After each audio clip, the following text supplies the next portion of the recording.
નવા વિડીયોમાં તમારા સૌનું સ્વાગત છે। જેમ ગયા વિડીયોમાં કીધું હતું કે આ વખતે આપણે અહીંયાની ટ્રેનમાં મુસાફરી કરશું, ડબલ ડેકર ટ્રેન, જેને અહીંયા ગો ટ્રેન તરીકે ઓળખાય છે। અહીંયા ટ્રેનના બે પાર્ટ છે। જે લાંબા રૂટની ટ્રેન્સ હોય છે એને વાયા રેલ કહેવાય છે, અને જે શોર્ટ ડિસ્ટન્સની ટ્રેન્સ હોય છે એને ગો ટ્રેન કહેવાય છે। અહીંયા અત્યારે આપણે ગિલ્ડવુડ ગો સ્ટેશન ઉપર છીએ, જે સ્કાર્બોરોમાં છે, અને અહીંથી આપણે આપણી આગળની જર્ની સ્ટાર્ટ કરવાના છીએ। યુ કેન સી મારી પાછળનું આખું રેલવે સ્ટેશન છે। લગભગ 40 મિનિટની જર્ની આપણે આ ટ્રેનની અંદર કરવાની છે। ટ્રેનના દરેક એસ્પેક્ટ્સ તમને બતાવીશ, કેવી રીતે અહીંયા આપણે ટ્રાન્ઝિટ કરવાનું હોય છે। સાથે અહીંયા એવું છે કે અમે લોકોએ એક નજીક પાસ લઈ લીધો છે। વીકેન્ડ પાસીસ અહીંયા હોય છે। વીકેન્ડ પાસમાં તમે એક લિમિટેડ અમાઉન્ટમાં અનલિમિટેડ ટ્રાવેલ કરી શકો છો, જેમ આપણે ત્યાં પણ પાસની સુવિધા હોય છે એવી રીતે લઈ લીધું છે। એટલે આજે અમે લોકોએ પાસના બેઝ ઉપર અમે લોકો ટ્રાવેલ કરવાના છીએ। $10નો એક પાસ હોય છે, અને અમે લોકોએ 4 પાસ છે। શ્રાવ્યા તો હજી 12 વર્ષની છે, એટલે એના માટે ટ્રાવેલિંગ ફ્રી છે। અહીંયા દરેક ટ્રાવેલિંગ મોડમાં 12 વર્ષ સુધીના બાળકો માટે ટ્રાવેલ ફ્રી હોય છે, એટલે બેઝ ઉપર શ્રાવ્યાને ટ્રાવેલ ફ્રી છે। બાકી અમારા 4 જણાનું જે લેવાનું હતું એ મેં લઈ લીધું છે। હવે તમે ટ્રેન સ્ટેશન જોઈ શકો છો, મારી બાજુમાંથી પસાર થાય છે। બહુ વાતો નહીં કરતા, થોડું થોડું તમને સમજાવતું જઈશ, કારણ કે અહીંયા શું છે કે બહુ જોરથી બોલવું કે વધારે પડતું બોલવું થોડુંક બેડ મેનર્સ છે। ભારત નથી, એટલે અહીંયા બોલેના બોર વચ્ચે કહેવત બહુ લાગુ પડતી નથી। પણ આપણે આજે ગો સ્ટેશન વચ્ચે ગો ટ્રેન સાથે સફર કરશું, ઘણા બધા નવા અનુભવ લેશું, અને બેઝિક ઇન્ફોર્મેશન લઈને આપણે આગળ વધશું। તો આ વિડીયોમાં પણ છેક સુધી જોડાઈ રહીએ।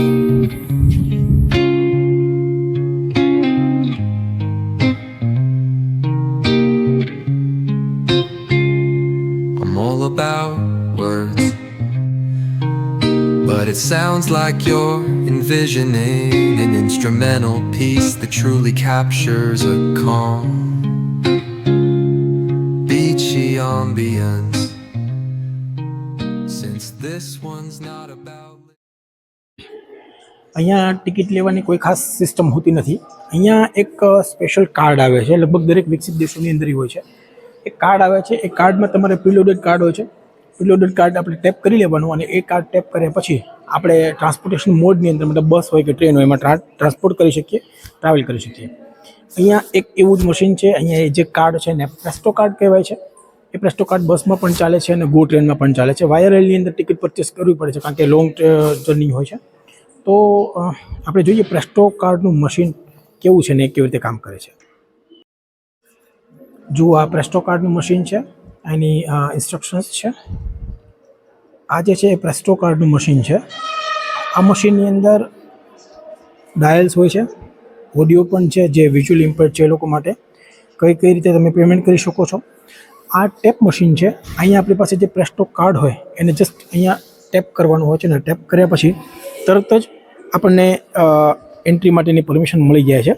બસીસની અંદર જે છે એ પ્રેસ્ટો કાર્ડનું મશીન બસની અંદર ઇમ્બેડ હોય છે, પણ અહીંયા આ રેલવે સ્ટેશન છે, એટલે before going to the platform આ પ્રકારનું કાર્ડનું મશીન આપણને જોવા મળે છે। અહીંયા કર્યા પછી આપણે એમાં આગળ ટ્રાવેલ કરી શકીએ છીએ। તો so this is a new thing to know for you.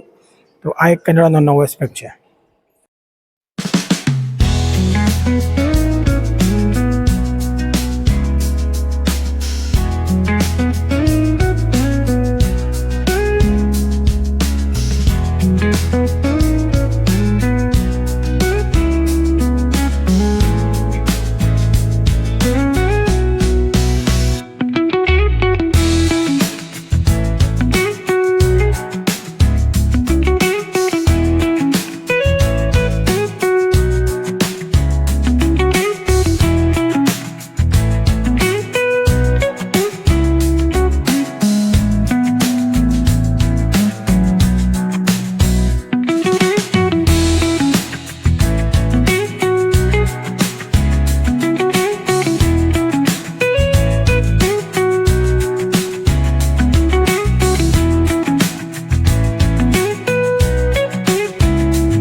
તો આપણે અત્યારે છીએ ગો ટ્રેનમાં. સરસ છે. માત્ર સિટિંગ હોય તો છે, લોંગ ટર્ન નથી. બટ આપણે ડબલ ડેકર ટ્રેન હોય છે એટલે આપણે સેકન્ડ ફ્લોર ઉપર આમાં બેઠા છીએ. સેકન્ડ ડેક ઉપર આપણે અત્યારે છીએ. બધાએ વ્યવસ્થિત ગોઠવાઈ ગયા છે. ટ્રેન કમ્પેરેટિવલી ખાલી હોય છે, એટલી બધી પબ્લિક હોતી નથી. છતાં પણ પબ્લિક સર્વિસ છે એટલે ટ્રેન ચાલુ જ હોય છે. એવું નથી કે ભાઈ પેસેન્જર નથી તો આપણે કેન્સલ કરી ટ્રીપ, એવું નથી હોતું. આપણે યુનિયન સ્ટેશન પછીના સ્ટેશન ઉપર આપણે ઉતરવાનું છે. લગભગ 40 મિનિટની જર્ની આપણે ગો ટ્રેનમાં કરવાની છે.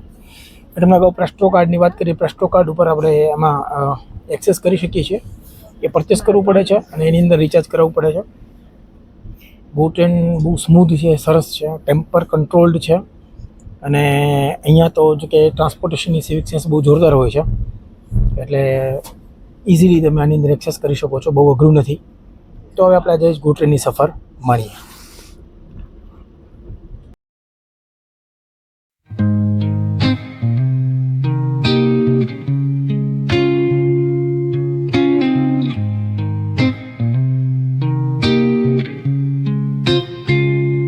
I'm all about words, but it sounds like you're envisioning an instrumental piece that truly captures a calm, beachy ambience. Since this one's not about lyrics, I'd suggest imagining soft finger picking on a sun-soaked guitar. Occasional melodic bends reminiscent of waves rolling ashore. A subtle pocket beat could mimic the rhythm of distant tides. Let the absence of vocals create room for the guitar to tell its own serene story. Simple, tranquil, and flowing like the ocean breeze. If you ever feel like pairing lyrics with that vibe, I'm here. If you ever feel like pairing lyrics with that vibe, I'm here.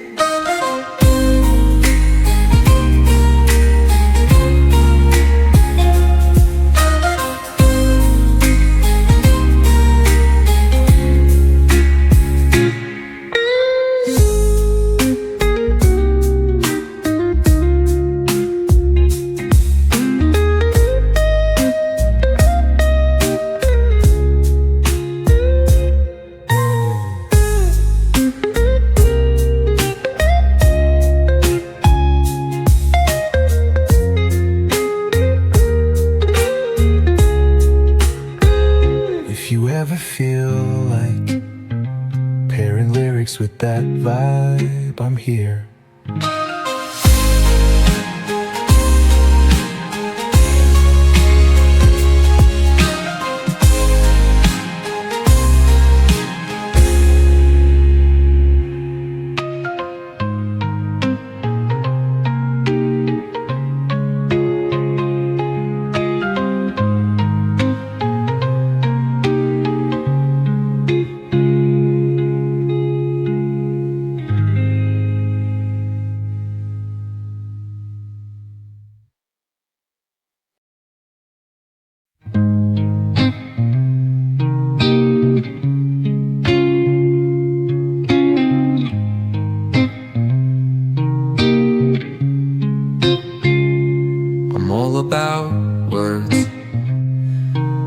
But it sounds like you're envisioning an instrumental piece that truly captures a calm,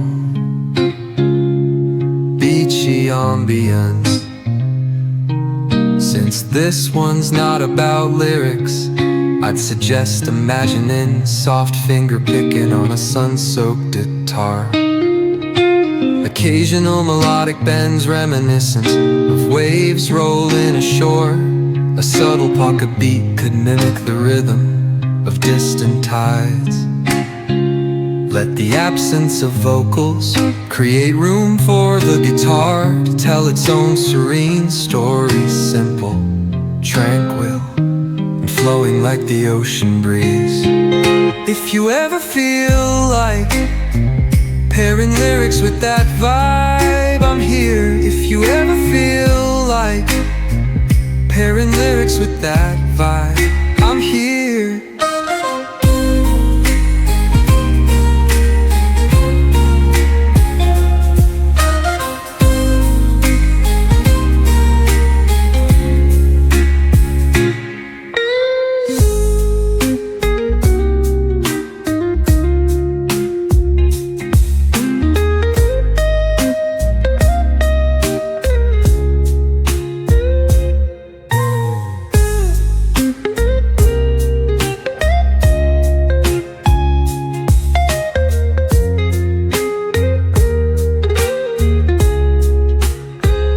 If you ever feel like pairing lyrics with that vibe. તો friends, આ હતી આપણી go ટ્રેનની drive. તમને બતાવું પાછળ જે કેનેડાનો landmark છે CN ટાવર, અહીંયા તમને દેખાશે બેકમાં. તો આ હતો આપણો ગો ટ્રેનમાં પ્રવાસ. સરસ મજાની એકદમ શાંત યાત્રા હતી અને આઈ હોપ કે તમને બધાને એમાં મજા આવી હશે. નેક્સ્ટ વિડીયો લઈને ઝડપથી આવું છું. અહીંયા 40 દિવસનો મારો સ્ટે છે અને એમાં ઘણું બધું જોવાનું જાણવાનું છે. આપણે ટોરન્ટોની સાથે સાથે આજુબાજુના વિસ્તાર પણ ફરશું, આકા અને આનંદ કરશું. તો નેક્સ્ટ વિડીયો સુધી બધા મારી સાથે બની રહેજો. આપણે આગળ ઘણી ધમાલ કરવાની છે, ઘણી નવી વસ્તુઓ જોવાની છે જે આપણે કદાચ જોવાની બાકી છે. ત્યાં સુધી અમારા મિત્રને રજા આપશો. નમસ્કાર.